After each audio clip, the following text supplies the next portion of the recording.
The other road that this is heading towards in college football is what's going to happen when they get big enough. If these power twos get big enough and they realize these colleges can live off of the money they're making from TV deals, sponsorships, and endorsements, whatever it is, if they can figure that out and they can start to see the name, image, likeness money, and they start to figure all that out, what's going to stop those power twos say tell the schools you can maybe survive if you get away from the NCAA.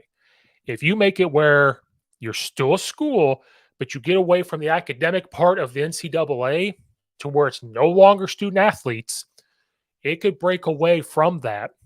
And then the NCAA and all them have no control. They'd have to create their own governing body, or they would get away from the academic side of it. So there's no more GPA to stay on there. It's free agent market. It's literally going to be the the G League, the minor league of the NFL, which to some it already is. And eventually I think that could be. Now, this isn't going to happen tomorrow. This isn't going to happen next year. This is years and years and years of maybe seeing how this goes.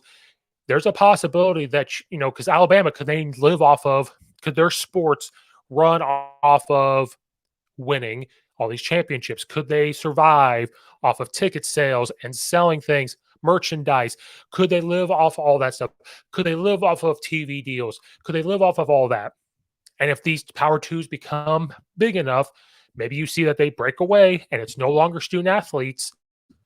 It will literally become the minor league. And if they work it out, they could still have the name image part of the school. And eventually, this is what's going to happen. And I think you're going to see heading down that road, because we're talking about college football expansion. They're trying to get to this power two because of TV deals and contracts, because that's who's in control. They have the fingers on the strings in the background. This is where I think college football is headed. It'll be very interesting to see if ACC teams start to leave to the Big Ten and SEC, and you got a couple Pac-12s that decide to go as well. Don't be surprised if years from now, this is the kind of thing that will happen to college football. And because we keep talking about college football playoff expansion, and this is what's kind of brought this on because of who they're letting in when the college football expansion happens. The first year that it happens, when you start seeing who they let in, they're going to start changing some things. Money talks. So